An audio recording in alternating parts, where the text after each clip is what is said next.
Hello students, welcome back. Today's day 23 and again flavor changed. Organic to physical chemistry again. और अब हम ले रहे हैं very important topic equilibrium and kinetics. दोनों टॉपिक लेंगे जिनमें से कम 5 क्वेश्चंस आने होते हैं बच्चे. ठीक है, तो 5 क्वेश्चंस बहुत बड़ा वेटेज होता है. तो इन टॉपिक्स को बहुत अच्छे से लेना और बहुत लाइटली लेना है. इनको ज्यादा मुश्किल समझते हैं बच्चे, लेकिन मैं आपको इनके लिए आपके लिए इसको बहुत ईजी बना दूंगा, तो अब आप इनको बहुत अच्छे से करेंगे. ठीक है, तो let's start. Equilibrium, chemical equilibrium followed by the ionic equilibrium. तो first of all I am taking chemical equilibrium. आप कंडीशन जानते ही हो, इक्विलिब्रियम की कंडीशन क्लियर होती है बिल्कुल. सपोज ये रेट है, तो फॉरवर्ड रिएक्शन और बैकवर्ड रिएक्शन की रेट जिस पॉइंट पर सेम हो जाती है, that is the case of equilibrium. ठीक है, ये रेट का टाइम के साथ ग्राफ था, इस तरह से होता है. ठीक, इसमें जरूरी नहीं है इक्वल ऐसे कांस्टेंट हो जाएगी, वो भी चलेगा. ठीक है ना, तो ये बात है, ये केमिकल इक्विलिब्रियम की बात है. तो यहां पर इक्विलिब्रियम में क्या क्या कांस्टेंट हो जाता है? Temperature, pressure, concentration, density, colour, ये सब चीजें क्या हो जाती है? कांस्टेंट हो जाती है. इक्वल नहीं होती है, कांस्टेंट हो जाती है. तो ये बोलेगा कोई कि rate of concentration of reactant is just equal to the concentration of product, तो ये सही नहीं होगा. इसमें क्या हो जाएगी? सब चीजें कांस्टेंट हो जाएगी. इंटरमीडिएट कलर ट्रेंड हो जाएगा, डेंसिटी, ये सब चीजें कांस्टेंट हो गई है. ठीक है, तो अब आप इक्विलिब्रियम में जब आप क्या यूज करते हो, कोई कैटलिस्ट यूज करते हो, तो कैटलिस्ट यूज करने से फॉरवर्ड रिएक्शन की स्पीड बढ़ती है, as it is backward reaction की स्पीड भी बढ़ती है. तो इक्विलिब्रियम बस टाइम से थोड़ा सा पहले, जैसे ये T1 टेम्परेचर था, तो ये किस पे? T2. ये कम टेम्परेचर, मतलब T2 is less then T1. ठीक है, इससे थोड़ा कम टेम्परेचर पे अटेन हो जाता है. बाकी हम कहेंगे इक्विलिब्रियम कांस्टेंट पर या इक्विलिब्रियम पर कैटलिस्ट का इंपैक्ट नहीं होगा. तो कैटलिस्ट इक्विलिब्रियम को अफेक्ट नहीं करते हैं, बस जस्ट थोड़ा सा इट अटेन्स क्विकली, बस थोड़ा टाइम से पहले अटेन हो जाएगा. तो ये बात है बच्चों. तो ये केमिकल इक्विलिब्रियम की बात होती है. इसमें आता है लॉ ऑफ मास एक्शन. तो उसमें अकॉर्डिंग हम बात करते हैं कि रेट ऑफ रिएक्शन जो होती है, उसके केमिकल रिएक्शन की जो रेट होती है, वो directly proportional to the product of concentration of reactants जितने भी होते हैं. लेकिन ये काइनेटिक में हम देखते हैं कि ये सही नहीं होता है. तो इसको अप्लाई करके इक्विलिब्रियम कांस्टेंट कैलकुलेट करा हुआ होता है. तो इस अपना जो ये कोर्स है, इसमें हम वही चीज बताएंगे आपको जो बहुत ज्यादा अच्छी हो. ठीक है ना, तो छोटी छोटी चीजों को अपन सीधा स्किप करके आगे आते हैं. जैसे इक्विलिब्रियम में आपको क्या बताना है, इक्विलिब्रियम कैसे कांस्टेंट कैसे डिस्कवर हुआ, कैसे उसकी डेरिवेशन हुआ, उनको नहीं करना है अपने को. ठीक है, यहां देखिए relation between KC and KP. KC concentration equilibrium constant and KP partial pressure equilibrium constant. तो इनमें एक रिलेशन होता है. तो बच्चों हर बच्चा जानता है और इसको डेराइव भी किया जाता है. KP equals to what? KC RT raise to the power del n. ये रिलेशन होता है, इसको हम स्कूल में डेराइव करते हैं. KP partial pressure equilibrium constant है, केसी कंसंट्रेशन इक्विलिब्रियम कांस्टेंट है. इसमें मोलर कंसंट्रेशन यूज की जाती है, इसमें क्या यूज किया जाता है? प्रेशर यूज किया जाता है. और दोनों ही क्या होता है? केपी और केसी दोनों ही, जैसे केसी जो है वो किसका रेशियो है? Concentration of product upon concentration of reactant. ये प्रोडक्ट की कंसंट्रेशन है और ये रिएक्टेंट की कंसंट्रेशन का रेशियो होता है. ऐसे केपी उनके पार्शियल प्रेशर का रेशियो होता है. ठीक है ना, आर गैस कांस्टेंट है और टी टेम्परेचर है, केल्विन में लेना होता है. और डेल एन जो होता है ये देखना होता है. डेल एन जो होगा वो number of products mole minus number of reactant moles, इनको करना होता है. जैसे ये इक्वेशन दी हुई मैं आपको बता दूं, इसमें पूछ रहा है केपी ग्रेटर देन केसी किस में होगा. तो बड़ा इजी है. देखिए बच्चों, इनमें 3 कंडीशन हम बनाया करते थे. फर्स्ट कंडीशन हमारी क्या हुआ करती थी कि केपी इक्वल्स टू केसी होगा. कब? इफ डेल्टा एन क्या होगा बच्चे? 0. तो इनमें से आपको मुझे छांट के बताइए कि डेल्टा एन 0 किस में है. यहां देखिए 2 मोल्स, यहां पर क्या है? 1 मोल 1 मोल. तो ये क्या हो गया? 2 और 2 दोनों तरफ. तो डेल्टा एन 0 है इसमें, राइट. तो उसके लिए केपी और केसी सेम होगा. और कोई ऐसा एग्जांपल नहीं जिसमें डेल्टा एन क्या हो? 0. सेकंड केस जो होगा केपी ग्रेटर देन केसी होगा. ये कब होगा बच्चे? केपी ग्रेटर देन केसी कब होगा? जब डेल्टा एन की वैल्यू पॉजिटिव होगी. If delta n equals to what? Any positive value. Positive value मतलब 0 से बड़ी वैल्यू होगी. तो आप इसमें से देखिए 0 से बड़ी वैल्यू किसमें है? N2 + 3S2, 4 - 2, ये 2 - 1. समझ रहे हैं ना बच्चों? तो यहां देखिए ये 2 - 1 है और ये क्या चीज है 4 - 2 है। इन दोनों ही केसेस में क्या है केपी ग्रेटर देन क्या होगा केसी होगा, राइट, क्योंकि डेल्टा एन की वैल्यू पॉजिटिव है दोनों ही केसेस में। एक फर्स्ट वाला केस और देख लेते हैं। If delta n less than 0 और you can say negative value होगी then KP must be less than KC. तो ये एक नेगेटिव वैल्यू है जिसके लिए केपी की वैल्यू केसी से क्या होगी लेस होगी। तो इस तरह के क्वेश्चंस आते हैं बेटा, तो उनमें हमें क्या करना होता है बस सिर्फ आपको डेल्टा एन चेक करना होता है। डेल्टा एन अगर पॉजिटिव है तो केपी लार्जर होगा, नेगेटिव है तो केसी लार्जर होगा, और दोनों डेल्टा एन 0 है तो केपी और केसी दोनों की वैल्यू क्या होगी सेम होगी। इसमें क्वेश्चंस आते हैं सीधे सीधे, मैंने फॉलोअप में दिया है क्वेश्चन, मैंने नहीं कराया है क्योंकि डायरेक्ट क्वेश्चन है आप खुद कर लोगे। केपी की वैल्यू दी हो तो केसी पूछना हो, या केसी की वैल्यू दे रखी हो केपी पूछना हो। आर टी, आर की वैल्यू फिक्स होती है, हमें 0.0821 litre ATM mole inverse kelvin inverse R की ये वैल्यू लेनी होती है। थर्मोडायनेमिक में जूल में और कैलोरी में लेते थे, यहां पर लीटर एटीएम में लेनी होती है 0.0821 अगर आंसर से एटीएम में दे रखे हैं, और आंसर अगर बार में दे रखे होंगे तो 0.083, उससे कोई ज्यादा चेंज आएगा नहीं। तो ये इस तरह से काम करना होगा बच्चों। केपी केसी से कोई भी क्वेश्चन आएगा हम कर लेंगे। एक क्वेश्चन और दिया, देखो मैंने थोड़ा अच्छे वाला क्वेश्चन दिया है, ये रियल क्वेश्चन है जो कॉम्पिटेटिव एग्जाम लाइक क्वेश्चन होता है। देखिए यहां दिया log kp by kc - 2 log rt = 0 is correct for. तो देखिए केपी केसी और आरटी, इसका मतलब we need a relation between KP and KC and RT. Okay, तो कैसे होगा रिलेशन हमारा क्या है KP equals to KC RT, तो केसी को यहां नीचे ले आओ क्योंकि केपी अपॉन केसी दे रखा है उसने भी, और यहां लिख देंगे बच्चों क्या RT raise to the power del n. अब क्या करेंगे, इसमें लॉग लगा रखा है तो लिख लो by taking log both side. तो बच्चों ये क्या होगा log KP upon KC, delta n आगे आ जाएगा, delta n log RT, power आगे आ जाती है लॉग में जानते हैं। ये देखो हो गया बच्चे केपी बाई केसी और डेल्टा एन लॉग आरटी। अब आप क्या करेंगे इसको इसी फॉर्मेट में लेके आइए ताकि हमें कंपेयर करने में कोई प्रॉब्लम नहीं आए। तो हम कहेंगे log KP by KC minus delta n log RT equals to क्या 0। इसको इससे दिया है। अब हमारे पास एक प्रॉपर इक्वेशन आ गई जैसे कि हमें गिवन है। So compare these equations now. तो लॉग केसी बाई केपी ये रहा एज इट इज, 0 का 0 है, माइनस का माइनस है, लॉग आरटी की जगह लॉग आरटी है। तो हमें इसमें से चूज करना है डेल्टा एन और इसमें से क्या चूज करना है 2। देखिए सब कुछ सेम है, माइनस की जगह माइनस है, यहां प्लस होता तो अलग बात होती तो वहां पर माइनस लगाते अपन, ठीक है। तो ये सेम है सब कुछ। तो इसका मतलब इन दोनों को कंपैरिजन से डेल्टा एन की वैल्यू कितना आ गई 2, और डेल्टा एन जब बच्चों 2 आ गया तो इनमें से आपको सर्च करना है डेल्टा एन 2 किसमें। फर्स्ट इक्वेशन में डेल्टा एन 2 लगेगा अपने को, लेकिन है नहीं क्योंकि 2 - 4 -2 है वो, और यहां माइनस देखकर माइनस नहीं लगा देना है क्योंकि वहां पर माइनस है पहले से। तो ये वैल्यू होगी जिसके लिए डेल्टा एन की वैल्यू क्या होगी 2। अगर यहां पर 2 नहीं होता, लॉग आरटी होता 1 होता तो ये ऑप्शन हो जाता, यहां पर +2 लॉग आरटी होता तो फर्स्ट ऑप्शन हो जाता, यहां पर प्लस लॉग आरटी होता तो इनमें से कोई ऑप्शन है नहीं फिर। तो बात समझ गए ना। तो जैसे इक्वेशन गिवन है उस तरह की इक्वेशन डेवलप की हमने और उसके अकॉर्डिंग हमने आंसर निकाल लिया। तो केपी और केसी में रिलेशन से इस तरह के 2 या 3 क्वेश्चंस बन सकते हैं, no problem. Unit of KP and KC, usually अपन केपी और केसी के लिए यूनिट यूज नहीं करते हैं, लेकिन फिर भी मैं बता दूं केसी के लिए जो यूनिट होगी मोलैरिटी जो होती है वो किसमें होती है मोल्स पर लीटर होती है, उसकी पावर डेल्टा एन। और केपी की जो यूनिट होगी बच्चे वो प्रेशर एटीएम में गिवन होगा या बार में गिवन होगा, तो इधर एटीएम डेल एन और बार डेल एन।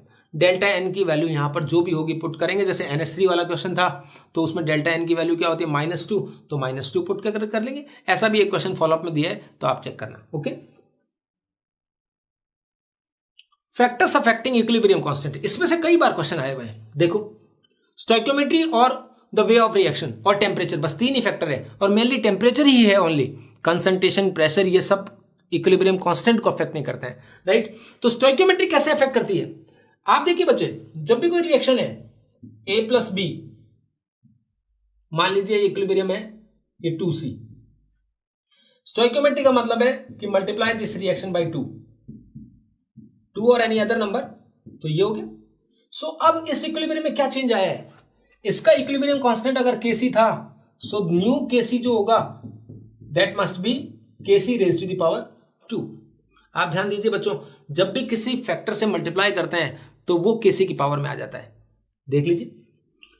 अब बच्चों सुन लीजिए, कई बार ऐसा आता है कि इसको डिवाइड किया आपने 2 से, तो डिवाइड को अपने को नहीं मानना है, 2 से डिवाइड करने को हम कंसीडर करेंगे कि इसे मल्टीप्लाई किया 1/2 से। 1/2 से करेंगे तो Kc raise to the power क्या हो जाएगा, 1/2 हो जाएगा, स्क्वायर रूट निकाल देंगे। ओके, तो स्टोइकियोमेट्री का मतलब है जिस फैक्टर से मल्टीप्लाई करते हैं वो पावर में चला जाएगा, बस यही नोटिस करना है। सेकेंड थिंग देखिए, द वे ऑफ रिएक्शन। अगर इसी रिएक्शन को मैं क्या कर देता हूं, रिवर्स कर देता हूं, जैसे मैंने इस इक्वेशन को क्या किया, इस बार रिवर्स कर दिया, तो रिवर्स कर दिया तो नया जो Kc होगा that must be the reciprocal of the previous one. Reaction is reverse, then Kc must be reciprocal of that, 1/Kc हो जाएगा। अगर 10 वैल्यू है तो 1/10 हो जाएगी। ओके, ये तो था नॉलेज। उस नॉलेज के बेस पे 2 क्वेश्चन करा रहा हूं मैं आपको, और उसी तरीके के क्वेश्चन आते हैं बच्चे। ये देखिए एक बहुत ही अच्छा और बहुत ही कई बार आने वाला क्वेश्चन है, N2 + I2 2HI and the Kc is 49, it is given, find the Kc of this reaction। अब क्या होता है, चांस ऑफ मिस्टेक कहां बनती है कि आप इसको देख लेते हो HI उधर था इधर आ गया, कुछ बच्चे देख लेते हैं रिएक्शन इज रिवर्स्ड और वो बच्चे आंसर क्या देते हैं 1/49। कुछ बच्चे ऐसे होते हैं जो ये देख लेते हैं 2HI था या 1HI है, it means reaction is multiplied by half कर दी गई, 2 से डिवाइड किया गया, तो वो बच्चे क्या कर देते हैं 49 का रूट निकाल देते हैं, 7 लिख देते हैं। इस क्वेश्चन में 2 वर्क एक साथ हुए हैं साइमल्टेनियसली।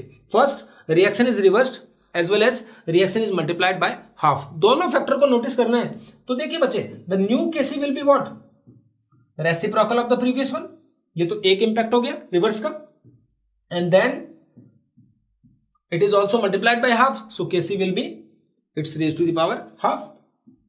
तो 1/49, 49 का रूट करेंगे तो आंसर क्या आएगा 1/7, तब अपना आंसर आएगा D 1/7। समझ में आ गया बच्चे, दोनों इंपैक्ट को प्रॉपरली चेक करना है। इससे थोड़ा एडवांस क्वेश्चन मैंने अगला लिया है, करिए, पॉज करके खुद करिए पहले, फिर अपन देखेंगे, ठीक है।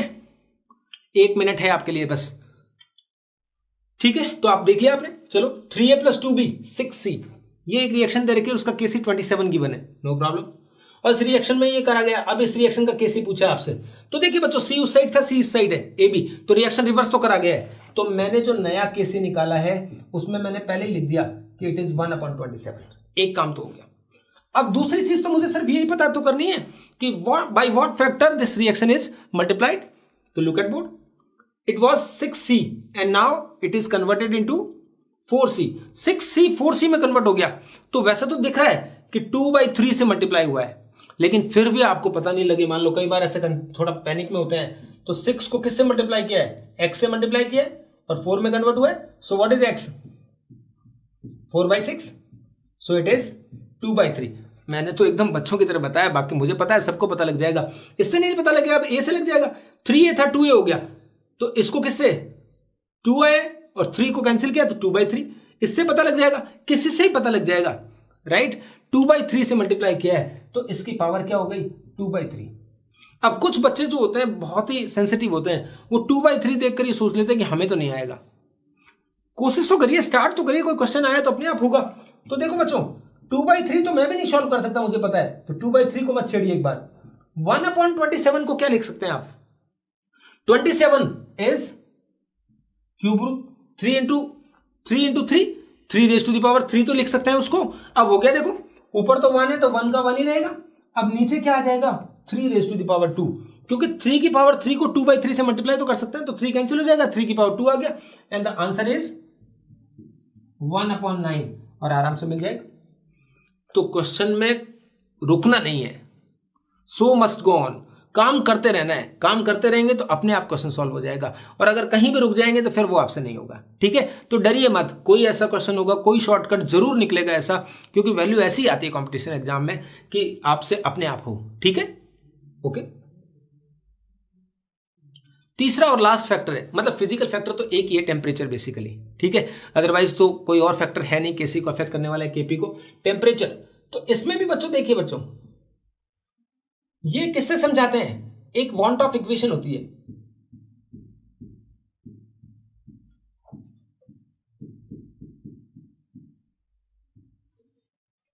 केसी को अफेक्ट करने के लिए वन टॉप इक्वेशन होती है, आर्नियस इक्वेशन से रेट कांस्टेंट को देखते हैं, और क्लैसियस क्लैपेरॉन इक्वेशन होती है उससे प्रेशर को देखते हैं।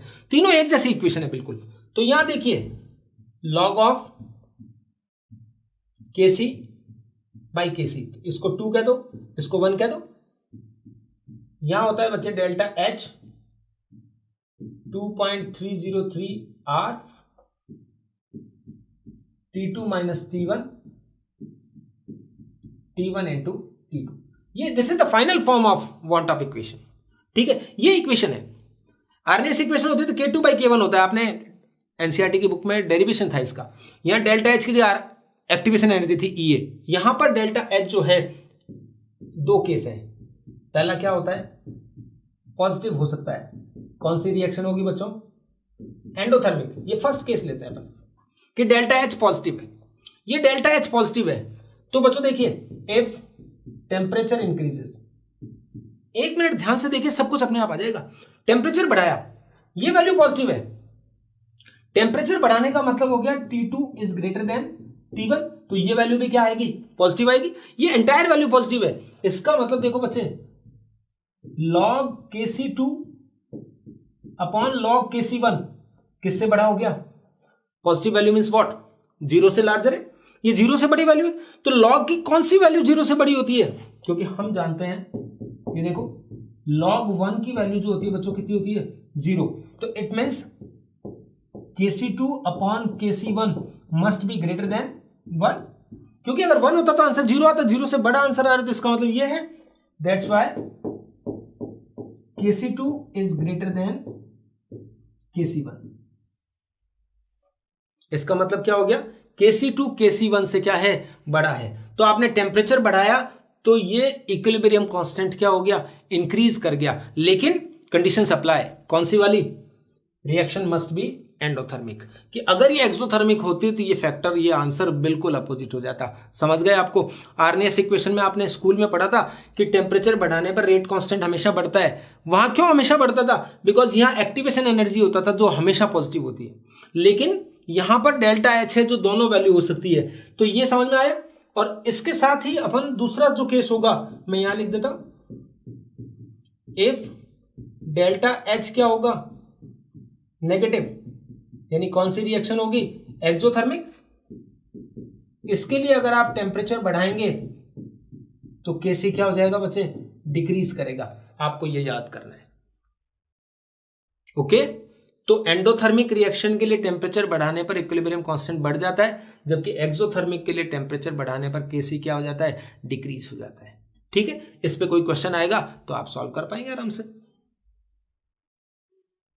एप्लीकेशन में देखिए बच्चों, ये एक एप्लीकेशन का सीधा सा मैं बताता हूं, पहले क्वेश्चन बाद में करना। यहां पर मैं कहता हूं इसकी एप्लीकेशन में क्या काम आता है कि स्टेबिलिटी चेक कर सकते हैं अपन, किसकी, प्रोडक्ट्स की या रिएक्टेंट की, दोनों की कर सकते हैं। तो प्रोडक्ट की स्टेबिलिटी तो केसी के डायरेक्टली प्रोपोर्शनल होती है और रिएक्टेंट की स्टेबिलिटी केसी के इनवर्सली प्रोपोर्शनल होती है। एग्री है ना आप?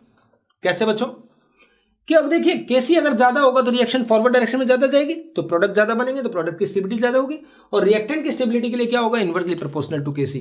ठीक, तो अब आपको ये ऑप्शन, एक क्वेश्चन बना के दिया मैंने आपके लिए, ये कोई भी ऑक्साइड है 3, AO, A2O, A2O3, और उन तीनों के डिसोसिएशन का केसी गिवन है, एक का 10 की पावर -3, 10 की पावर -4, 10 की पावर -2, ये वैल्यूज लिखी हुई है। अब पूछा which of the following oxide is most stable, तो it means we are talking about the stability of reactants. तो रिएक्टेंट AO, A2O, तो first of all check the values of KC. Okay, highest value of KC 10⁻², powers में देखना होता है, इसको नहीं देखना होता है। जब -2 है तो फिर नेचुरल है कि -3 और -4 से ज्यादा ही, अगर एक डिजिट के बाद डेसिमल लगा है सब में, थोड़ा सा कॉशियसली चेक करना होता है। कई बार क्या होता है, चीटिंग करी होती है, यहाँ 0.45 लिख दिया जाता है और वहां -4 लगा दिया या -2 लगा दिया, तो उसको चेक करना होता है आपको। ठीक है, तो ये वैल्यू लार्जेस्ट है, हाईएस्ट वैल्यू ये है। तो मैंने क्या बोला, रिएक्टेंट की स्टेबिलिटी चेक करेंगे तो जिसका केसी मिनिमम होगा वो मोस्ट स्टेबल होगा। यहां पूछा है ना मोस्ट स्टेबल ऑक्साइड, तो मिनिमम केसी कौन सा वाला है, -4 वाला, तो अपन क्या कहेंगे A2O। तो ये A2O को हमने क्या कर दिया, टिक कर दिया। ऑर्डर क्या हो जाएगा, ये सबसे कम स्टेबल है, सॉरी केसी सबसे कम है तो मोस्ट स्टेबल होगा, उसका केसी उससे ज्यादा है तो वो उससे ज्यादा स्टेबल होगा, और सबसे ज्यादा स्टेबल कौन, सबसे कम स्टेबल कौन होगा, सॉरी हमने क्या कहा, रिएक्टेंट केसी के इनवर्सली प्रोपोर्शनल है, ठीक है। तो जिसकी केसी की वैल्यू मिनिमम है वो क्या हो गया, मोस्ट स्टेबल हो गया, तो A2O इज मोस्ट स्टेबल। फिर उसके बाद कौन होगा, ये वाला, और ये जिसके केसी हाईएस्ट है वो क्या होगा, लीस्ट स्टेबल होगा, तो A2O3 उस कैटेगरी में आ जाएगा। तो इससे अपन इक्विलिब्रियम कांस्टेंट के बेस पे इन सब चीजों को कैलकुलेट कर सकते हैं। एक वर्ड सुनिए, रिएक्शन कांस्टेंट, इसको सीखना जरूरी होता है क्योंकि reaction constant will decide the direction of reaction. Okay, so what is the difference between reaction constant and equilibrium constant? Look at board, suppose we have an equation, suppose this is an equation, so write the Kc,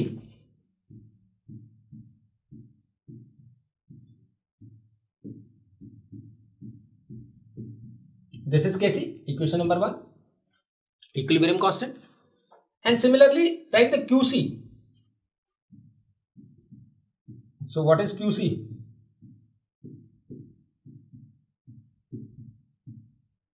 Again it is the ratio of concentration of product to reactant। तो कुछ बच्चे सोचते हैं कि what is the difference then, Kc and Kc are almost same, almost नहीं exactly same, but no। अब बात करते हैं, अब डिसाइड करना होता है Qc reaction constant, Kc equilibrium constant. तो फर्स्ट केस लेते हैं, if Kc and Qc are equal then it is the condition of equilibrium।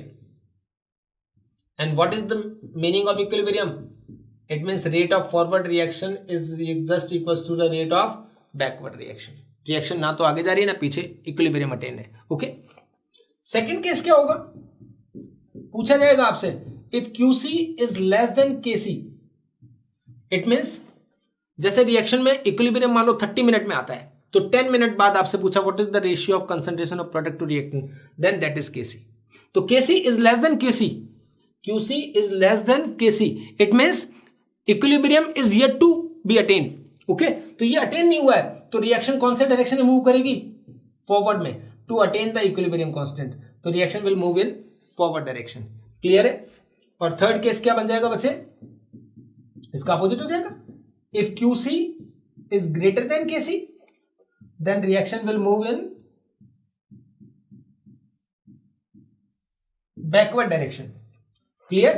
क्योंकि जब इक्विलिब्रियम के बाद रिएक्शन कंप्लीट होने वाली हो तो उस साइड चला गया, तो प्रोडक्ट्स बहुत ज्यादा हो गए तो रिएक्शन वापस से बैकवर्ड आएगी। तो याद रखना, Qc लेस हो तो फॉरवर्ड जाएगी, Qc ग्रेटर देन हो Kc तो बैकवर्ड आएगी, और दोनों इक्वल हो तो उस टाइम क्या होगा, इक्विलिब्रियम कंडीशन होगी। ऐसा रेयर होगा, किसी इक्विलिब्रियम में कई बार क्या होता है, रिएक्टेंट और प्रोडक्ट साइड दोनों साइड दिया होता है। ऐसा एक क्वेश्चन दिया हुआ एनसीईआरटी में 7.20, आप चेक करना, FeO plus CO, Fe plus CO2, उसमें आपको डायरेक्शन डिसाइड करना होता है, उसमें रिएक्शन बैकवर्ड आएगी, आज चेक करना उसको, ठीक है। अच्छा क्वेश्चन दिया हुआ एक।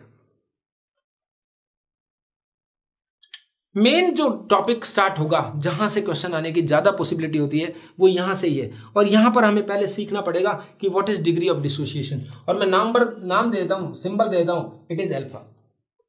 आप एक्स लेते हैं हमेशा, एनसीईआरटी में कहीं भी अपन एक्स लेते हैं, लेकिन अल्फा अपने को मानना है। तो मैं आपको बता दूं कि what is the relation between alpha and x.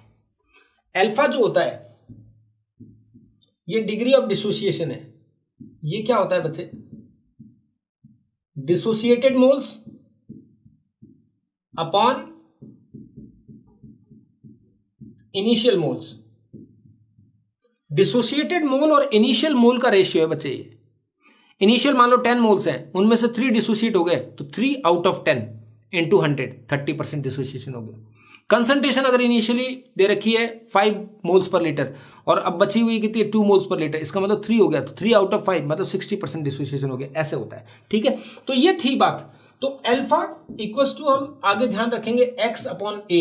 X generally जो होगा वो नंबर ऑफ डिसोसिएटेड मोल होंगे या डिसोसिएटेड कंसंट्रेशन होगी, और ए या सी जो लेते हैं अपन वो होगा इनिशियल मोल या इनिशियल कॉन्सेंट्रेशन। याद रखना, क्योंकि इस न्यूमेरिकल को मैं एक तरीके से बता रहा हूं, उसको आप नोटिस रखेंगे तो कभी मिस्टेक नहीं होगी। देखिए क्वेश्चन आए से एक से समझ में आ जाएगा आपको सब कुछ।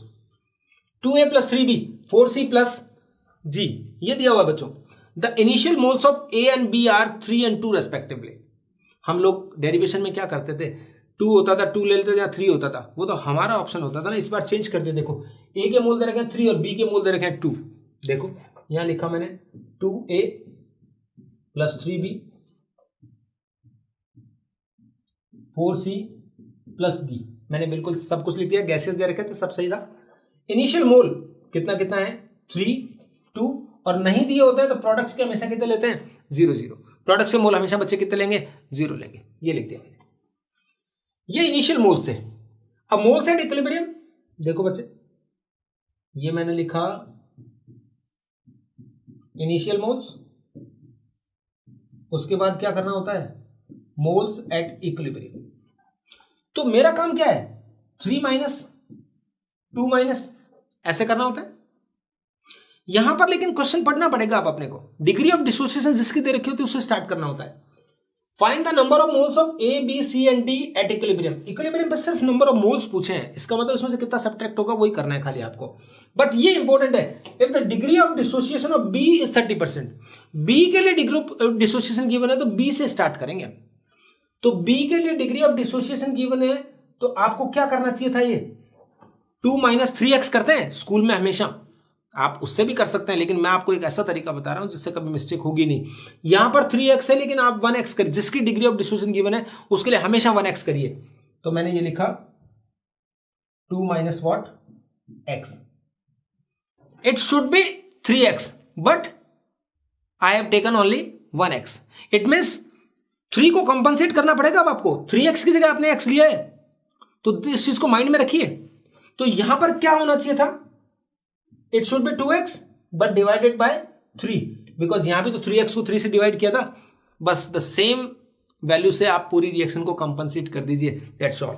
इट शुड बी 4x यहां, और it should B x but now it is x/3 and 4x/3 respectively. Clear है, 3x को x लिखा है तो उस 3 से पूरी रिएक्शन को डिवाइड कर दिया मैंने, हो गया ना बैलेंस। आप 3x लेते तो भी क्वेश्चन सही आता, लेकिन मैं एक ऐसा वे बता रहा हूं जिससे मिस्टेक होने का चांस ही नहीं है। 3x लेने से बाद में जब परसेंटेज निकालते हैं तो उसमें बहुत बार मिस्टेक हो जाती है, क्योंकि तब हम x ले लेते हैं 3x को हटा के, जबकि ये अब आप देखिए x, जस्ट आपको x इससे निकालना है, अल्फा आपको गिवन है, सो what is x, it is a alpha. So x की वैल्यू आप निकाल सकते हैं। a इनिशियल मोल्स किसके लेंगे, b के, कितने मोल्स हैं 2, and the degree of dissociation of B is 30%। ये लीजिए बच्चे, so what is x, it is 0.6। so अब आपके पास x आ गया कि 0.6 इसमें से डिसोशिएट हुआ है, तो 2 - 0.6 क्या आंसर आ जाएगा 1.4। यहां 0.6 लेंगे, 0.6 को 3 से डिवाइड किया तो 0.2 हो गया, तो 2 × 0.2 0.4, 3 में से सब्ट्रैक्ट किया तो यह आंसर आ जाएगा 2.6। यहां पर 0.6 लेंगे तो 3 से डिवाइड हो गया 0.2 आ गया, 4 से मल्टीप्लाई होकर कितना हो जाएगा 0.8, और अगर 0.6/2 3 तो ये कितना हो जाएगा 0.2। तो x की वैल्यू आप 0.6 पुट करके सारे में नंबर ऑफ मोल्स निकाल सकते हैं। तो ये आप वे ध्यान रखेंगे, ओके गुड। तो अब एक बार और बता दूं मैं, डिग्री ऑफ डिसोसिएशन और एक वेपर डेंसिटी में एक रिलेशन होता है डायरेक्ट, उसका एक क्वेश्चन और करा दूं मैं आपको। रिलेशन मैं पहले बता दूं आपको, अल्फा जो होता है ये होता है relation n1/Δn dt - do/do। What is do? Observed vapour density. And what is dt? It is theoretical vapour density. How can we find the theoretical density? Molar mass by 2, एक रिलेशन तो पड़ा हुआ है ना, मोलर मास क्या होता है 2 × vapour density, तो थ्योरेटिकल डेंसिटी अपन मोलर मास से कैलकुलेट कर सकते हैं। यहां पर देखिए क्वेश्चन सिखा दूं ताकि उससे आपको समझ में आ जाए। The vapour density of PCl5 at equilibrium, तो PCl5 का इक्विलिब्रियम लिखिए पहले तो आप। PCl5 किस में कन्वर्ट होता है बच्चों, PCl3 प्लस Cl2 में, ये हो गया। अब देखो बच्चों, find the degree of dissociation at equilibrium, और ये वेपर डेंसिटी दे रखी है इक्विलिब्रियम पर। इक्विलिब्रियम पर वेपर डेंसिटी दे रखी है, इसका मतलब यहां पर आपको चेक करना पड़ेगा N1 कितना है 1, ये किसका मोल होता है, जो गैस जिसको डिसोसिएट कर रहे हैं। डेल्टा N इस रिएक्शन के लिए निकाल लेंगे 2 - 1, ये भी क्या आ जाएगा 1, प्रोडक्ट 2 है, ये रिएक्टेंट 1 है, ये भी आ गया। DO कितना गिवन है, जो प्रैक्टिकली गिवन होता है वो DO होता है, ऑब्जर्व वेपर डेंसिटी होती है, राइट। और DT ये मॉलिक्यूलर मास, तो PCl5 का मॉलिक्यूलर मास होता है 208.5, इसको 2 से डिवाइड करेंगे तो इट शुड बी 104.25। P का 31 होता है, Cl का 35 होता है, गिवन होगा। इससे आगे इन सब वैल्यूज को आप इस इक्वेशन में पुट करेंगे तो देखो 1/1, ये 104 minus 104.25 minus 70.2 upon minus 70.2 upon 70.2, तो 34 पॉइंट समथिंग हो गया, तो ये 0.48 समथिंग या ऐसा कुछ आएगा, और परसेंटेज में लिखा होगा तो 48 अप्रॉक्स लिखा है मैंने, इट मे बी 48.3 और समथिंग। तो इस तरह से आप वेपर डेंसिटी और डिग्री ऑफ डिसोसिएशन में एक रिलेशन मैंने बता दिया है, इसको भी आप चेक कर सकते हैं। अब आपने न्यूमेरिकल्स लेते हैं, देखिए इक्विलिब्रियम में 6-7 तरह के न्यूमेरिकल से बनते हैं, उनको मैंने सारे ले लिए हैं, तो बस आप उनको चेक करना है। जल्दी जल्दी मुझे बताइए, जो वे मैंने सिखाया उसको अप्लाई करना है बस आपको। देखिए 3 moles of PCl5 were heated at T Kelvin, temperature कुछ भी गिवन होगा, in a 2 liter vessel. Find the Kc if the degree of dissociation of PCl5 at equilibrium is 30%. क्या करना है बच्चे, फटाफट लिखना होता है PCl5। अब मैं स्टेट्स नहीं लिख रहा हूं, गैस वगैरह कुछ, ये हो गया, सब गैसेस है। कितने मोल्स हैं 3, प्रोडक्ट हमेशा 0 होता है। हमने क्या सिखाया आपको कि एट इक्विलिब्रियम क्या होगा 3 - x, ये x 1 है, यहां भी 1 है, तो ये हमेशा x लेंगे, ये आ गया। अब देखिए 2 लीटर वेसल, तो देखो बेटा ये मोल्स हैं, कब इनिशियली, ये मोल्स हैं एट इक्विलिब्रियम, तो बच्चे यहां क्या आएगा molar concentration at equilibrium. Molar concentration क्या होगी 3 - x/2, x/2। मोलैरिटी क्या होती है मोल्स अपॉन वॉल्यूम, तो वॉल्यूम 2 लीटर वेसल था, ये सब कुछ आ गया। तो केसी हम निकालने के लिए बिल्कुल रेडी हैं। केसी क्या होगा, इसकी कंसंट्रेशन इंटू इसकी कंसंट्रेशन अपॉन PCl5 की कंसंट्रेशन, तो x/2 into x/2 upon 3 - x/2। बस जस्ट हमें क्या कैलकुलेट करना है x, तो x कैलकुलेट करने के लिए कोई हिंट तो होगा, ये रहा degree of dissociation of PCl5 at equilibrium is 30%। तो देखो बेटा अल्फा इक्वल टू क्या होता है x/a, तो x क्या हो गया a alpha. What is a, initial moles जो गिवन है 3 और अल्फा है 30%, ये देखिए, तो इट इज 0.9। जब x की वैल्यू हमारे पास आ चुकी है तो अब हमें केसी निकालने में कोई प्रॉब्लम नहीं है। तो केसी बच्चे क्या होगा 0.9/2, अगेन 0.9/2 अपॉन 2.1/2। x की वैल्यू मैंने 0.9 पुट कर दी है और ये सॉल्व किया मैंने, ये ऐसे सॉल्व कर लेना 0.192। ठीक है, ये तो चेक कर लिया करो, ये कैलकुलेशन है, ठीक है, तो उसको आपको बहुत इजीली करना होता है। तो सिस्टम एक ही है, एक्स फाइंड करना ही एक प्रॉब्लम होगी, जो अलग अलग क्वेश्चंस में अलग अलग तरीके का हिंट होगा, उससे करेंगे। ये बहुत अच्छा क्वेश्चन है, राइट। नेक्स्ट देखो, एक और बहुत सिंपल सा क्वेश्चन, H2 और I2 के इनिशियल मोल्स गिवन है, इक्विलिब्रियम कांस्टेंट फाइंड करना है, और अगर इक्विलिब्रियम पर HI के मोल दिए हुए हैं तो जल्दी से शुरू करिए H2 प्लस I2, क्योंकि इक्विलिब्रियम में आपको स्टार्ट करना एकदम वे एक ही है। मोल शुरू में कितने दे रखे, 8 10, इनिशियल मोल्स ऑफ HI कितना लेंगे 0, ये T0 पर है। अब बात करेंगे इक्विलिब्रियम पर, तो हमारा तरीका तो वही है 8 - x 10 - x, और ये कितना है 2 है तो 2x, सिंपल। अब क्या करना है बच्चों, सिर्फ x फाइंड करना है। वॉल्यूम आप क्या लेंगे v, तो मोलर कंसंट्रेशन जो होगी वो ये हो गई 8 - x/b 10 - x/b, और बच्चों ये भी क्या होगा 2x/b। x फाइंड करने के लिए कोई हिंट तो होगा। हम तो कह रहे हैं कि कितने मोल बने चाहिए कि 2x, वो कह रहे हैं कितने मोल बने हैं इक्विलिब्रियम पे 8। कितनी देर तक अपन विवाद करेंगे, हम कहेंगे नो 2x, वो कहेगा नहीं 8, फाइनली फिर टाइम वेस्ट होता दिखेगा, तो हम कहेंगे ठीक है दोनों की बात मान लेते हैं। तो 2x is equal to what 8 by question given है ना, clear. So what is x, x is equal to 4। तो यहां पर x की वैल्यू 4 पुट किया तो ये कितना आ गया बच्चे 4/v, ये क्या आ गया 6/v, और ये कितना है 8/v। तो अब Kc की वैल्यू हमें करनी है, तो कंसंट्रेशन ऑफ HI ऐसे होता है ना बेटा, ये HI की कंसंट्रेशन और ये H2 और I2 की कंसंट्रेशन। तो हमने यहां लिखा 8/v इंटू 8/v, नीचे आ जाएगा 4/v इंटू 6/v, v से v सब कैंसिल हो गए, तो 8 इंटू 8 अपॉन 4 इंटू 6, 4 से इसको कैंसिल किया 2 से इसको किया तो ये क्या आ गया 3, तो आंसर इज 8/3 या 2.66 जो भी लिखना चाहे। तो आंसर में कोई प्रॉब्लम नहीं है, वे वही होना चाहिए, initial mole, then moles at equilibrium, then finally divided by volume to get molar concentration at equilibrium and find the Kc। Just x की वैल्यू निकालनी होगी जो क्वेश्चन में डेफिनेटली कोई न कोई हिंट दिया होगा, राइट। जितने भी क्वेश्चन देखें, जितने टाइप के आ रहे हैं मैं सब ले रहा हूं आपके लिए, बस आप उनको फोकस करिए, रिवेज सीख लीजिए, जिससे कि जस्ट स्टार्ट कर दें। बैठे बैठे ऐसे बुद्धुओं की तरफ उसको क्वेश्चन को नहीं पढ़ना है, बार बार क्वेश्चन देखते ही स्टार्ट कर देना है। ये कॉन्फिडेंस होना चाहिए हमें, आएगा कोई डाउट नहीं है। ओके,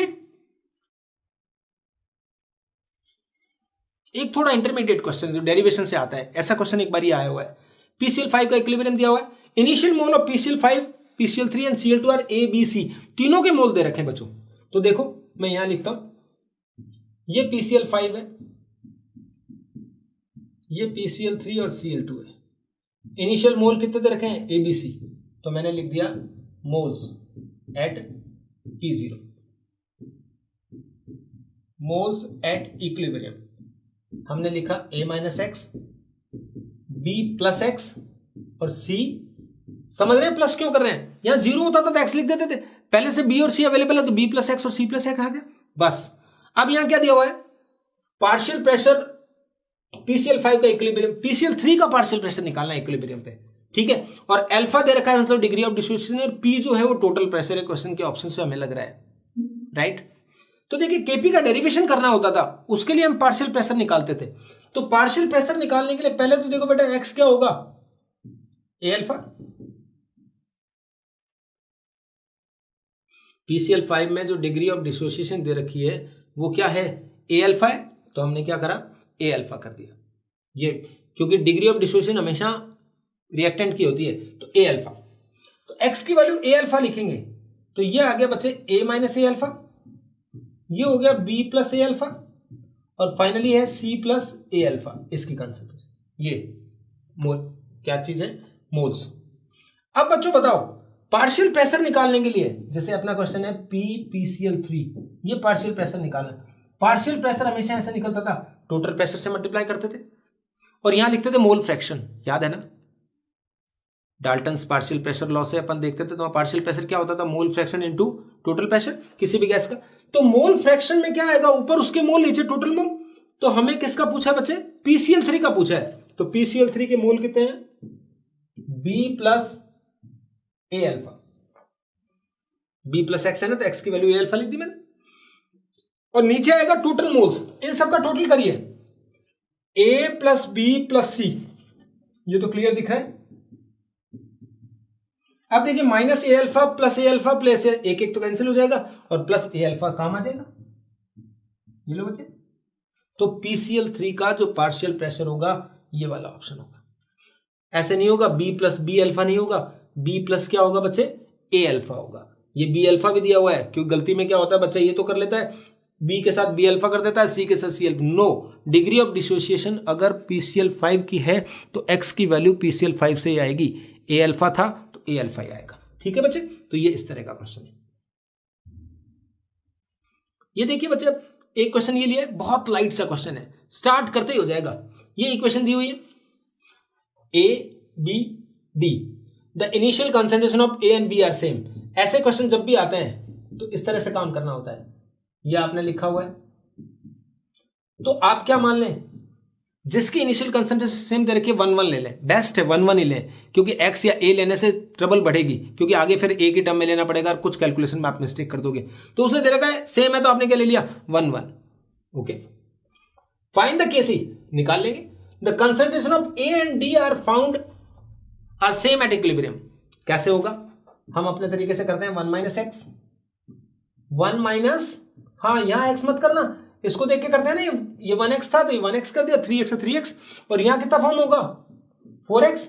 ये आ गए कंसंट्रेशन, ये अपने इनिशियल कंसंट्रेशन ली थी और ये एट इक्विलिब्रियम कंसंट्रेशन है, राइट, क्योंकि मोल की बजाय डायरेक्ट कंसंट्रेशन ले लिया मैंने। अब देखो बच्चे, if the concentration of A and D are found same at equilibrium, A और डी, कंसंट्रेशन ऑफ ए और डी ये दोनों इक्विलिब्रियम पे सेम है, it means 1 minus x is equals to what 4x, तो ये बच्चे आ गया 5x is equals to 1, x is equals to क्या आ गया 1/5, 1/5 कितना होता है 0.2, तो बस x की वैल्यू तो निकालना होता है, हो गया काम। अब कह रहे केसी, तो केसी कौन बच्चा नहीं जानता, c raise to the power 4, c नहीं है d है वहां, no problem, d raise to the power 4, then a and b cube, so what is it, 4 into 0.2 means 0.8, तो 0.8 को 4 बार लिख दीजिए ऐसे, देन 1 माइनस 0.2 तो ये भी 0.8 आ गया, 1 माइनस 0.6 तो ये आ गया 0.4, ये क्यूब कर देंगे तो 3 टाइम लिख दिया। तो बच्चों देखो 1.8 तो कैंसिल हो गया, बाकी सबके पॉइंट हटा दो, तो 8 into 8 into 8 upon 4 into 4 upon 4 into 4, तो क्या करेंगे 2 to 2, यानी आंसर क्या आ जाएगा 8, तो इसका केसी का आंसर कितना आ गया 8। बस क्वेश्चन को स्टार्ट करना है बच्चों, इनिशियली क्या गिवन है, इक्विलिब्रियम पे क्या गिवन है, मुझे नहीं लगता कोई भी प्रॉब्लम आएगी, ठीक है। नेक्स्ट क्वेश्चन देखिए, एक प्रेशर का क्वेश्चन था जो एक बार आया हुआ एग्जाम में, इस तरह का क्वेश्चन, HF4HS सॉलिड है जो अमोनिया और H2S में डिसोसिएट हो रहा है, the initial pressure of NH3 is 0.5 atm, find the Kp if the total pressure at equilibrium given है। आप इसको देखिए, आप यहां पर मैंने लिखा NH4HS और यहां ब्रैकेट में लिखना सॉलिड, ये ध्यान रखना सॉलिड है, क्योंकि सॉलिड के लिए पार्शियल प्रेशर हम कंसिडर नहीं करेंगे। तो इनिशियली गिवन है T0 पर अपन क्या ले रहे हैं, पार्शियल प्रेशर ले लो, यहां डैश लगा दो बड़ा बड़ा, सॉलिड में कभी कोई कुछ भी नहीं लेना होता प्रेशर, ये गिवन है 0.5 atm और इसका कुछ गिवन नहीं है, उसको अपन क्या ले लेंगे 0। तो अब आगे बताइए, पार्शियल प्रेशर एट इक्विलिब्रियम, इसको तो वापस माइनस करना प्लस करना, कुछ भी सॉलिड को तो इग्नोर करिए, यहां 0.5 प्लस क्या बनेगा बच्चे x, अमोनिया का जो x बना है 1 लिखा था 1x, और यहां पर भी क्या आ गया x, और यहां पर एक चीज गिवन है PT 0.8, टोटल प्रेशर वहां गिवन है, तो टोटल प्रेशर किस किस का होगा, जितनी भी अमोनिया है और जितना H2S है उन्हीं का तो होगा, तो गिवन बाय क्वेश्चन क्या होगा 0.5 plus x is equal to what 0.8, तो 1x नहीं, 1x कैंसिल थोड़ी हो जाएगा, तो ये बच्चे कितना हो गया 2x is equal to 0.3, x is equal to what 0.15 atm, ये x की वैल्यू आ गई।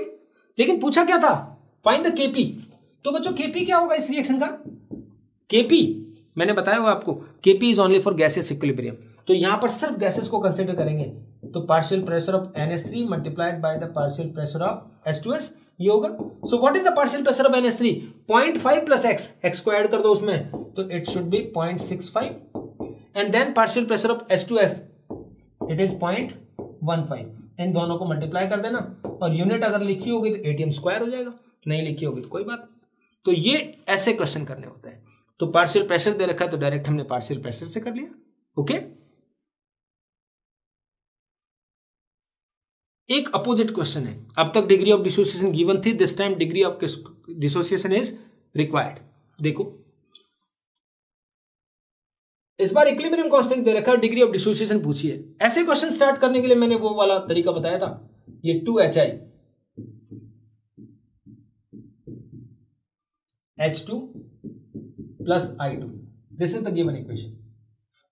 अब इसमें आपको इक्विलिब्रियम कांस्टेंट दे रखा है, तो आप स्टार्ट करेंगे तो इसका कितने मोल ले लीजिए 1, बेस्ट रहता है। कंसंट्रेशन अपने क्या ले ली, इनिशियल कॉन्सेंट्रेशन, मोल क्यों लेते हैं, कंसंट्रेशन लेते हैं ज्यादा बेटर रहेगा। इनिशियल कॉन्सेंट्रेशन 1 है, यहां 0 है, 0 है, कॉन्सेंट्रेशन एट इक्विलिब्रियम, क्या लिखेंगे बच्चों, 1 माइनस एक्स। देखिए मैं मेरे तरीके से बता रहा हूं, 2x को मैंने क्या लिखा है, x, तो ये फिर क्या होगा x/2 और x/2। मैं आपको ये नहीं कह रहा कि ये 2x लिखने से गलत हो जाएगा, 2x लिखने से भी आ जाएगा, लेकिन उसमें एक चीज ध्यान रखनी पड़ती है, वो मैं अभी दोनों बताता हूं आपको भी। तो 1 माइनस एक्स किया, ये x/2 x/2, कोई प्रॉब्लम नहीं। So what is Kc, x into x, x square upon 4, और 1 माइनस एक्स का क्या हो जाएगा बच्चे, स्क्वायर, ये 2 दे रखा था, आ गया, और इसकी वैल्यू गिवन है 16। अब देखिए इसको क्रॉस मल्टीप्लाई करेंगे तो एक क्वाड्रेटिक इक्वेशन बन जाएगी। ऐसा तो नहीं चाहते ना अपन, बीइंग ए बायो स्टूडेंट हम इनसे तो बचना चाहेंगे, तो इनसे बचने के लिए हमें क्या करना पड़ेगा, कोई तरीका ढूंढना पड़ेगा। तो देखिए 16 का स्क्वायर रूट आराम से कर सकता है 4, तो इधर में देखिए सारे स्क्वायर है, तो इसका x का स्क्वायर रूट किया तो x आ गया, 4 का स्क्वायर रूट किया 2 आ गया, और 1 माइनस एक्स का स्क्वायर हटा दिया मैंने, तो बेटा ये आ गया, पूरे का स्क्वायर रूट कर दिया, और इधर जब स्क्वायर करेंगे रूट करेंगे तो क्या आएगा, 4 आ गया। तो अपने पास हो गया ना सॉल्व, इक्वेशन से भी जो क्वाड्रेटिक इक्वेशन बन रही थी उससे भी छुटकारा मिल गया।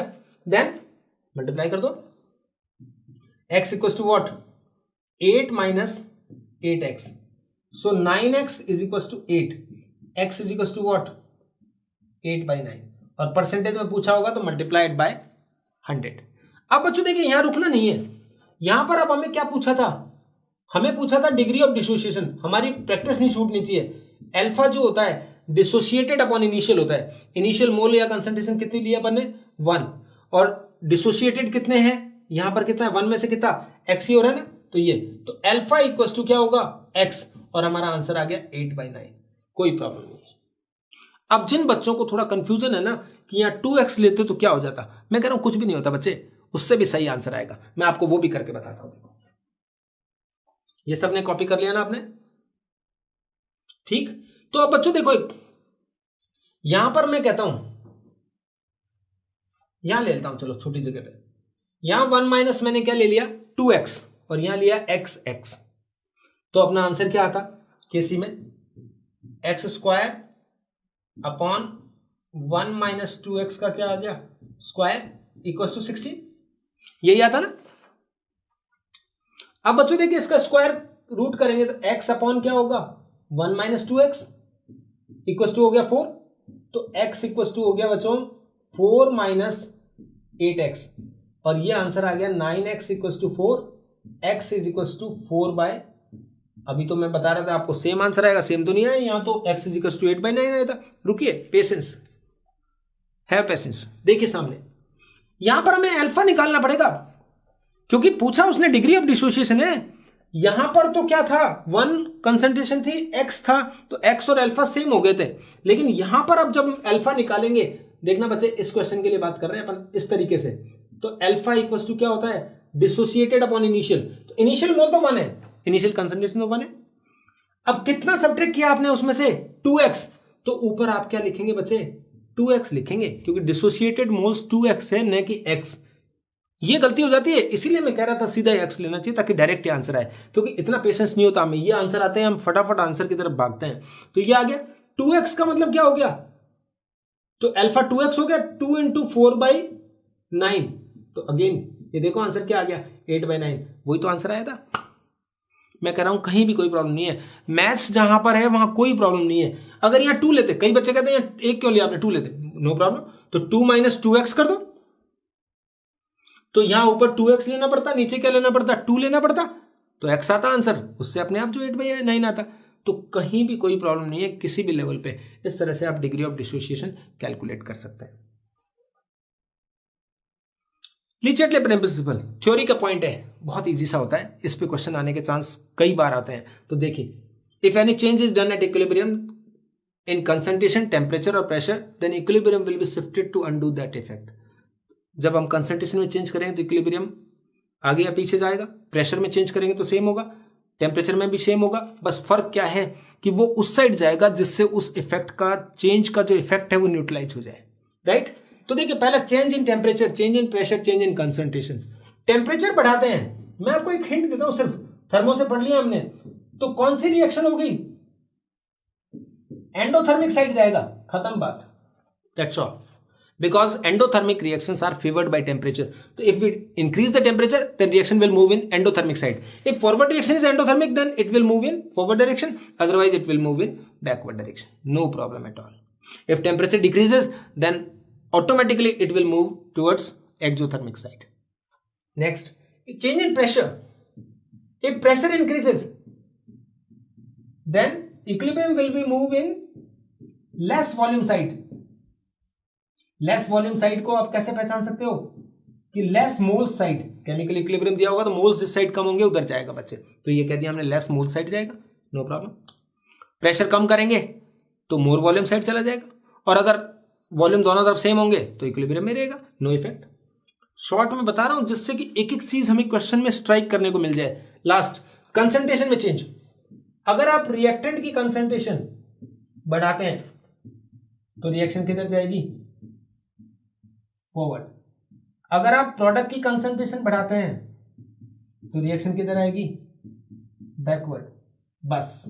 और कम करेंगे तो इसका अपोजिट हो जाएगा। अगर आपने रिएक्टेंट हटाए तो बैकवर्ड, प्रोडक्ट हटाए तो फॉरवर्ड, अपोजिट होगा बिल्कुल। ये तीन ही इंपैक्ट है, इनके ऊपर क्वेश्चंस आते हैं। तो देखिए पहला क्वेश्चन देखो, ये तो बड़ा फेवरेट होता है। हैबर प्रोसेस में अमोनिया ज्यादा बनाने के लिए क्या क्या फेवरेबल कंडीशंस है? तो हैबर प्रोसेस आप जानते हो, N2 प्लस 3H2 2NH3, और ये रिएक्शन कौन सी होती है बच्चों? एक एक्सोथर्मिक रिएक्शन होती है, क्योंकि प्रोडक्ट लेस है गैसियस रिएक्शन में तो एक्सोथर्मिक होती है, प्रोडक्ट का नंबर ज्यादा है तो वो एंडोथर्मिक होती है, ये देखना होता है। अब बच्चों देखो इसमें फर्स्ट कंडीशन, अमोनिया ज्यादा बनाना है, इट मींस फॉरवर्ड में जाना है, तो मोर कंसंट्रेशन ऑफ N2 एंड, तो आप N2 की कंसंट्रेशन ज्यादा लेंगे, रिएक्टेंट ज्यादा लेंगे, प्रोडक्ट ज्यादा बनेगा, कमर्शियल बात है सीधी सी। More the raw material more the product form, clear. Second point, अब हम अमोनिया जो बन रही है वो वहीं रहेगा तो बैकवर्ड स्टार्ट हो जाएगी, तो आप क्या करिए, जो अमोनिया फॉर्म हो रही है रिमूव टाइम टू टाइम। किसको रिमूव करें? NH3। जो प्रोडक्ट बन रहा है उसको टाइमली हटाते रहिए ताकि रिएक्शन आगे चलती रहे। एक्सोथर्मिक रिएक्शन है इसलिए कौन सा टेम्परेचर आएगा? Less temperature. अगर एंडोथर्मिक होती तो मोर टेम्परेचर लेते। अब चौथा प्रेशर, 4 मोल उधर 2 मोल, लेस वॉल्यूम साइड जाना है तो हम क्या लेंगे? High pressure.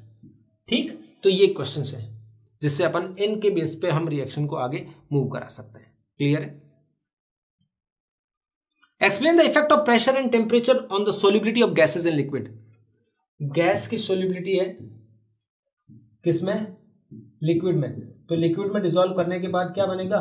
सॉल्यूशन बनेगा। जो सॉल्यूशन बनेगा तो इसकी फाइनल फेज क्या होगी? लिक्विड होगी जब गैस डिसॉल्व हो जाएगी, ऐसा होगा। अब हम देखना चाह रहे हैं कि इफेक्ट ऑफ प्रेशर, ध्यान से सुनना मेरी बात, प्रेशर का इंपैक्ट देखना है। तो प्रेशर बढ़ाया तो प्रेशर बढ़ाने से क्या होता था? लेस वॉल्यूम साइड जाएगी, गिवन ही नहीं है। तो आप क्या कर रहे हैं? आप पता करेंगे ना, यहां क्या दिया हुआ है? गैस, वहां क्या दिया हुआ है? लिक्विड। तो गैस और लिक्विड में किसका वॉल्यूम मोर होता है? तो ये हमेशा ही क्या होगा? ये हमें डिसाइड करना पड़ेगा बच्चे कि ये कौन सा वॉल्यूम होगा? लेस वॉल्यूम होगा। क्लियर होगा? तो लेस वॉल्यूम साइड जाना है अपने को अगर गैस ज्यादा डिसॉल्व करनी है। तो अगर आपने क्या लिखा, इफ प्रेशर इंक्रीजेस, तो रिएक्शन किधर जाएगी? Forward direction. Less volume side जाएगी, रिएक्शन फॉरवर्ड जाएगी, तो क्या होगा? मोर गैस विल डिसॉल्व, तो सोल्युबिलिटी ऑफ गैस क्या हो जाएगा? इंक्रीज कर जाएगा, एंड वाइस वर्सा। अगर आपने प्रेशर कम किया तो बैकवर्ड आ जाएगी। ये एक इंपैक्ट तो समझ में आ गया। अब दूसरा इंपैक्ट देखो, if temperature increases, if we know about the effect of pressure, then we must have knowledge of volume, which side volume is less. And if we want to know about the effect of temperature, then we must have knowledge of what type of reaction, either it is exothermic or endothermic.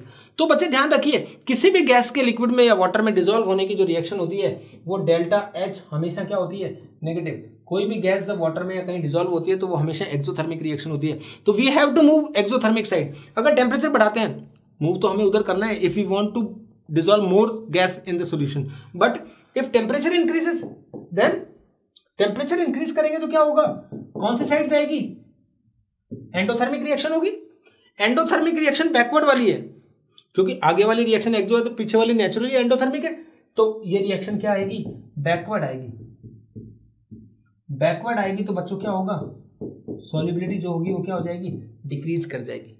तो अगर हमें कोई बोले कि favour करिए solubility को, तब तो हम क्या करेंगे, टेम्परेचर को लेस रखेंगे और प्रेशर को क्या करेंगे, बढ़ाएंगे। ये हेनरी लॉ से भी आप 12th में पढ़ते हो कि जब प्रेशर बढ़ाते हैं तो सॉल्युबिलिटी क्या हो जाती है, बढ़ जाती है। वो लीचेटले से भी समझा सकते हो, प्लस आप हेनरी लॉ से भी समझा सकते हो। तो दोनों बातें मैंने बता दी है। अब साथ में एक चीज और लिख देता हूं मैं, प्रेशर का इंपैक्ट, ये बहुत इंपॉर्टेंट होता है। एक प्रेशर बढ़ाते हैं तो मेल्टिंग पॉइंट ऑफ सॉलिड, और एक वर्ड है boiling point of any liquid, दोनों ही क्या होते हैं बच्चों, इंक्रीज करते हैं। लेकिन एग्जाम में क्वेश्चन एकदम सही हो जाए उसके लिए कुछ एक्सेप्शन है। बॉइलिंग पॉइंट में तो कोई एक्सेप्शन नहीं है। If pressure increases then boiling point increases. जैसे वाटर का प्रेशर बढ़ाते हैं अपन तो बॉइलिंग पॉइंट बढ़ जाता है। जैसे प्रेशर कुकर में खाना जल्दी बन जाता है, क्यों, क्योंकि प्रेशर बढ़ाते ही क्या होता है, बॉइलिंग पॉइंट बढ़ जाता है। बॉइलिंग पॉइंट जैसे वाटर 100 पे बॉयल हो रहा है, अब मान लो 110 पे बॉयल होगा तो food gets more temperature, that's why cooking time reduced. As it is हम कहते हैं कि हाई एल्टीट्यूड पे खाना लेट बनता है, टाइम ज्यादा लगता है। टाइम ज्यादा क्यों लगता है, क्योंकि हाई एल्टीट्यूड पे एटमॉस्फेरिक प्रेशर कम है, तो एटमॉस्फेरिक प्रेशर कम है तो बॉइलिंग पॉइंट ऑफ वाटर कम हो जाता है। तो बॉइलिंग पॉइंट ऑफ वाटर 100 की बजाय मान लो 80 पे ही बॉयल होने लग गया, 70 पे ही बॉयल होने लग गया, 90 पे बॉयल होने लग गया, तो फूड को तो कम टेम्परेचर मिल रहा है ना, that's why cooking time is increased. उल्टा नहीं सोचना है, ठीक है ना, ये ध्यान रखना। तो ये एक्सेप्शन क्या है, आइस, क्वार्ट्ज एंड डायमंड, ये 3 एग्जांपल ऐसे हैं जिनमें if pressure increases then their melting point decreases. क्योंकि इन तीनों केसेस में बच्चों क्या होता है, सॉलिड और लिक्विड की बजाय, सॉलिड और लिक्विड में जैसे आइस और वाटर है तो वाटर का जो वॉल्यूम होता है वो आइस की कंपैरिजन में कम होता है, सॉलिड का वॉल्यूम ज्यादा है, उल्टा है।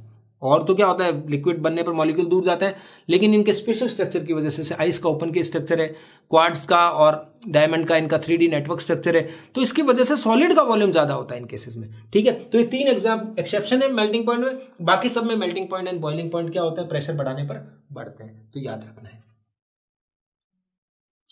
Favourable conditions of vaporisation, vaporisation की फेवरेबल कंडीशन, वेपोराइजेशन क्या होता है बच्चों, लिक्विड को किसमें बदलना, गैस में। तो लिक्विड से गैस में बदल रहे हैं तो लेस वॉल्यूम तो किधर है, इधर है, और लिक्विड को गैस में बदलने की रिएक्शन जो होती है हमेशा एंडोथर्मिक होगी, देना ही पड़ेगा टेम्परेचर। तो एंडोथर्मिक रिएक्शन इसका मतलब हाई टेम्परेचर चाहिएगा, और लेस वॉल्यूम साइड जाना है, मोर फेवरेबल मतलब आगे जाना है, तो मोर वॉल्यूम साइड जाना है तो प्रेशर लेस रखना पड़ेगा। तो high temperature and low pressure, सीधा समझ सकते हैं। क्योंकि एंडोथर्मिक है तो हाई टेम्परेचर देना पड़ेगा, और वॉल्यूम उधर मोर है, मोर वॉल्यूम साइड जाएंगे तो लेस प्रेशर, अगर लेस वॉल्यूम साइड आना होता तो हाई प्रेशर होता। तो ये वाला क्वेश्चन आंसर होता है। Addition of inert gas, inert gas 2 तरह से मिलाते हैं, एट कांस्टेंट प्रेशर और बी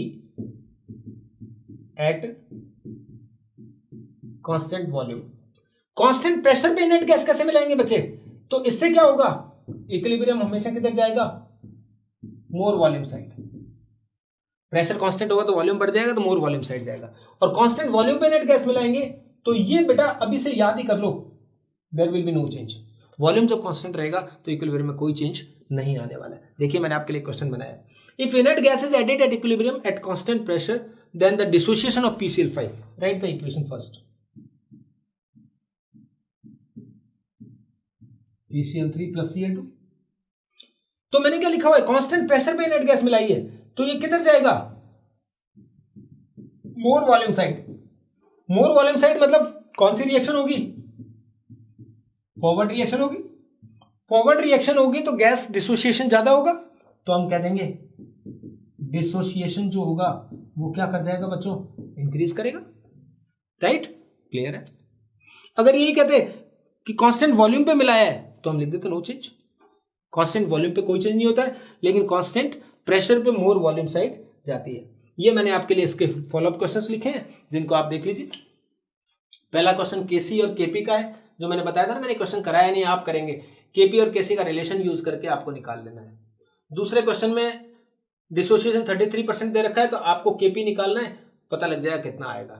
तीसरा क्वेश्चन भी ऐसा ही है, यहां देखिए 6.4 इस टेम्परेचर पर ये इक्विलिब्रियम कांस्टेंट है, अगर इतने मोल और डाल दिए जाए H2O2 के तो इक्विलिब्रियम कांस्टेंट पे क्या फर्क पड़ेगा, ठीक है।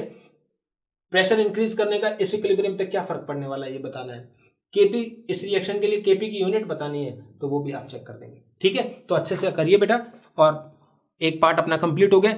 पूरे इक्विलिब्रियम चैप्टर को मैंने 3 वीडियो में लिया है, डरिए मत, बहुत अच्छे से करा दूंगा मैं आपको। नेक्स्ट वीडियो में हम क्या लेंगे, पीएच और जितना भी सॉल्ट हाइड्रोलिसिस वगैरह होता है सब कुछ वो, और लास्ट वीडियो में फिर buffer solution and solubility product लेंगे, तो वो सब कुछ इन्वॉल्व कर दूंगा मैं उसमें। आप तो बस इसको पढ़ते रहिए, ठीक है। Thank you very much.